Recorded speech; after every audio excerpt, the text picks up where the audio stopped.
maka malaikat maut turun ke sini. Makanya ketika sakaratul maut sudah datang, maka yang baca Quran hentikan. Kenapa? Oh, memang gitu ya. Jangan semakin kenceng. Ayo Pak, insya Allah Pak, gitu. Al-Baqarah Pak, Al-Baqarah Pak.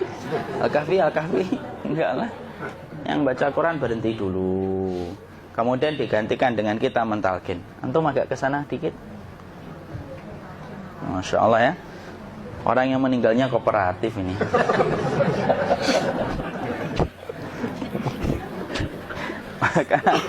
maka agak kesini ya. Maka disunahkan kita untuk mentalkinnya.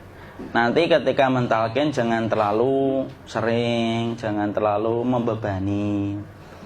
Jangan terlalu sering itu la ilaha illallah, la ilaha illallah. Enggak gitulah. Berat nanti dia ngerasakan. Di situ Imam Qurtubi juga menyampaikan, jangan terlalu sering karena itu memberatkan dadanya.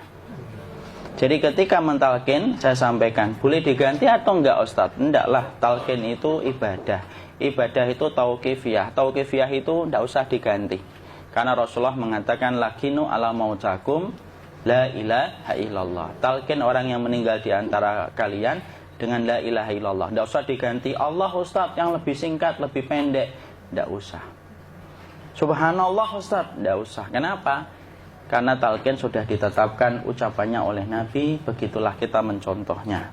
Jadi tidak usah diganti. Cara mentalqin, jadi kalau keadaan sudah tenang, tolong kalau sudah sakaratul maut jangan ditinggalkan. Karena sesungguhnya pertempuran setan itu pada detik-detik kematian semacam ini. Dan betul-betul berusaha untuk menjadikan dia murtad.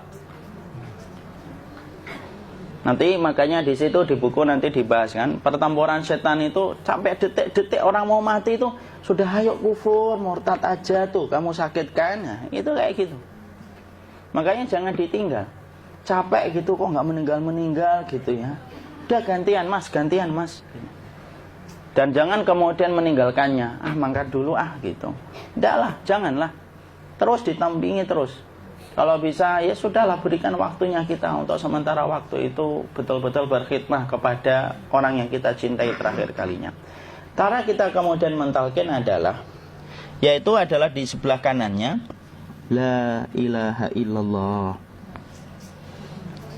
Biarkan dia mencerna dulu, tidak usah buru-buru kemudian kita langsung nimpali lagi. Dia mencerna dulu sembari kita doakan, peluk, ya Allah dimudahkan gitu. Kalau ada orang yang bisa ngucapin la ilaha illallah, itu siapa yang memberikan itu Ustaz? Yang memberikan kekuatan Allah Pak. Karena ngomong aduh aja sudah tidak mampu.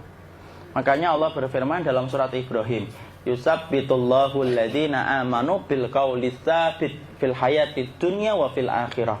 Allah teguhkan perkataan orang yang beriman dalam kehidupan dunia dan akhirat. Dunia itu ya ketika menjelang kematiannya. Makanya dia bisa ngomong la ilaha illallah. Sebenarnya ngomong aduh aja udah gak mampu. Kalau bisa ngomong, dia pasti ngomong aduhnya dulu. Tapi Allah yang menggerakkan. Ngomong la ilaha illallah. Makanya mangkana akhiru kalamihi la ilaha illallah dakhalal jannah. Barang siapa akhir kalamnya itu adalah la ilaha illallah, pasti masuk surga. Makanya kita lagi la ilaha illallah. Dah. Cerna dulu. Enggak usah minta diburu-buru ya. Enggak usah gini. Ayo la ilaha illallah. Ayo.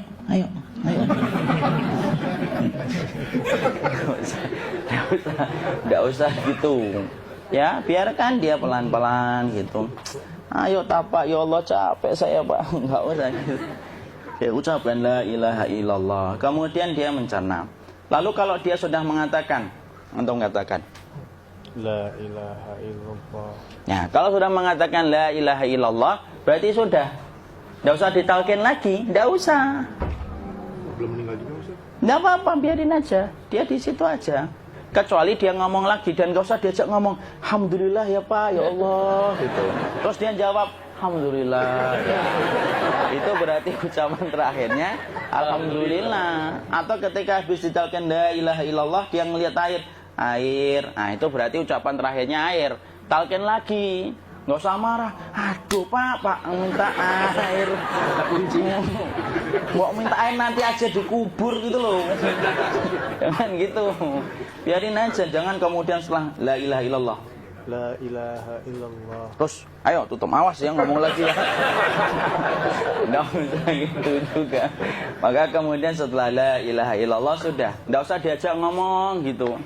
Terus kemudian nggak usah ada anaknya perempuan, ya Allah Pak, sudah bisa ngomong la ilaha illallah, usah gitu.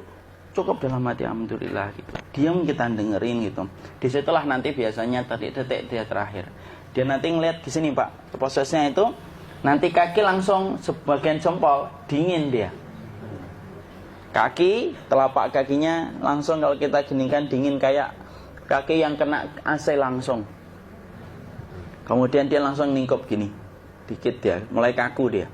Atau kalau enggak, gini dia. Langsung kayak jatuh, kayak kepala nanti yang paling terakhir. Kepala itu pasti ada gerakannya Pak, ini meninggal itu. Pasti gitu. Pasti gitu. Karena apa? Sudah tidak ada beban ruh yang menahannya.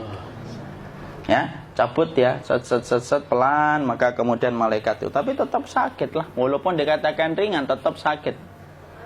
Maka kemudian sakit gitu. Ngelewatin sini. Jantung kemudian sudah tidak berfungsi. Kemudian ginjal Pak, ngelewatin ginjal tidak berfungsi. Bapak bayangkan kan, kalau yang pernah sakit batu ginjal Pak, sepakat nggak kalau kita batu ginjal itu sakitnya luar biasa Pak? Itu baru titik batu kecil di ginjal. Kita bisa bayangkan tiba-tiba ginjal tidak berfungsi. Sakitnya kayak apa Pak? Tiba-tiba ginjal nggak berfungsi, pankreas naik, kemudian tek jantung. Jantung ini dia masih hidup dia, di sininya masih hidup walaupun jantungnya sudah berhenti. Naik. Kemudian mata, dia ngelewatin mata. Organ tubuh yang paling setia sama ruh itu mata. Maka kemudian mata dia ngelihat dia, set. Ngelihat set keluarnya, set naik dia. Ya, dilihat ini sama dia. Makanya Rasulullah mengatakan innar ruha idza qubida tabi'ahul basar. Ruh itu kalau dicabut, mata itu ngikutin kemana perjalanan ruh itu. Makanya ada yang meninggalnya gini. Ya itu bukan tanda su'ul khatimah. Itu tanda fitrahnya mata ngikutin ruh. Atau kemudian bukanya sedikit. Ada yang kayak senyum Pak. Ada yang kesini yang keringetan. Nah itu tanda husnul khatimah. Ada yang senyum. Jadi sakitnya setelah selesai itu plong gitu loh. Makanya kemudian ada yang tersenyum. Maka itu tanda. Kalau kita ngelihat orang yang membuka mata kayak gini, tidak usah takut. Cepat-cepat kemudian kita nanti tutup. Biasanya kalau terlalu lama, itulah yang menjadikan ini tidak bisa ditutup. Makanya harus pakai kapas akhirnya. Karena apa? Karena pas meninggal nggak langsung ditutup. Biasanya karena perawat takut, dokternya juga nggak tahu itu, dibiarin itu. Makanya ada beberapa mata yang ditutup pakai tensoplas kan? Sebenarnya kalau langsung bisa nutup dia, fitrahnya nutup mata itu. Jadi kemudian kita baca Allahumma firlahu warhamhu wa'afihi wa'fu anhu atau bismillah wassalatu wassalamu ala rasulillah, tutup. Bismillah. Tidak usah takut. Kecuali buka lagi ya, ini baru kita kabur bareng. Kalau buka lagi Pak, insya Allah Pak, ya Allah ya kita kabur bareng-bareng Pak. Diusap Pak, diusap gini. Enggak disenggol gini enggak. Begini kan, sudah meninggal dunia. Tangan boleh begini, boleh diluruskan, tidak ada ketentuannya. Boleh gini, boleh kemudian lurus. Tidak usah disalahin kalau ada yang lurus. Lu itu tangannya gimana sih? Posisikan kayak sholat. Tidak ada perintah kayak gitu. Jadi kemudian dikondisikan saja. Terus maka kemudian dipijit-pijit, akiknya dikeluarin. Kemudian jamnya dilepas, gigi palsunya dilepas kalau ada. Ya. Kemudian apa setelah itu? Coba buku.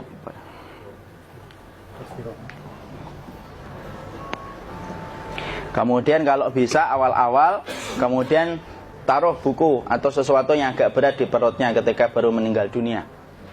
Kenapa kemudian ditaruh kayak gini? Bukan apa-apa, supaya membantu sisa-sisa pencernaan dia untuk keluar. Nanti Pak, biasanya kalau kita taruh agak yang berat gini atau kemudian kita gini-gini kan. Ini udah makan belum Maki? Udah makan belum makan kok udah gede ya. Maka pencet-pencet kayak gini, biasanya nanti ketika dimandikan, nah pas dimandikan diginikan saja. Aduh. Nah ini dia sudah keluar di belakang, dia gini. Terus nanti keluar dia. Nah ini keluar langsung di belakangnya. Dan memperlakukan orang kalau sudah meninggal dunia itu yang lembut gitu. Kenapa? Inna kasra admil mayyiti kakasri admil hayyi.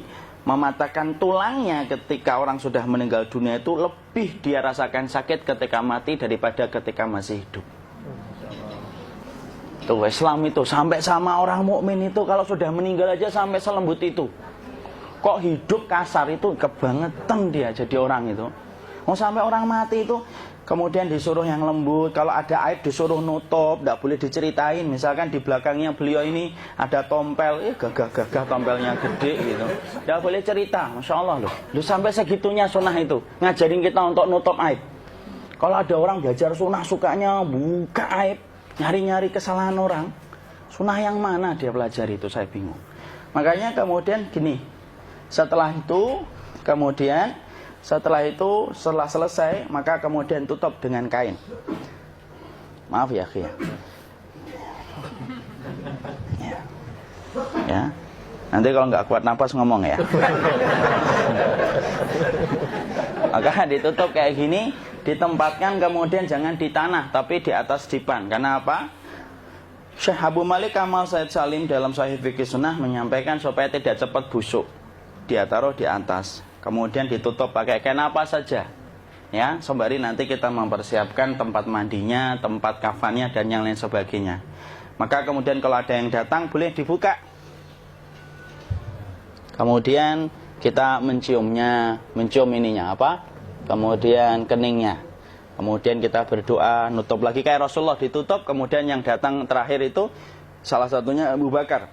Dibuka kemudian beliau, ya Allah ya Rasulullah, engkau adalah orang yang percaya hidup dan matimu, dan tidak mungkin Allah itu mematikan engkau 2 kali ya Rasulullah. Maka kemudian ditutup kembali. Saat itu para sahabat dalam keadaan mendung semuanya. Maka disitulah kita lakukan kayak gini. Ditutup gini Ustaz ya. Kasihan tidak bisa nafas, insya Allah tidak butuh nafas lagi. Jadi kemudian kita semacam ini kita persiapkan apa yang bisa kita lakukan. Nah itulah proses kematian dari sakit sakaratul maut sampai kematian.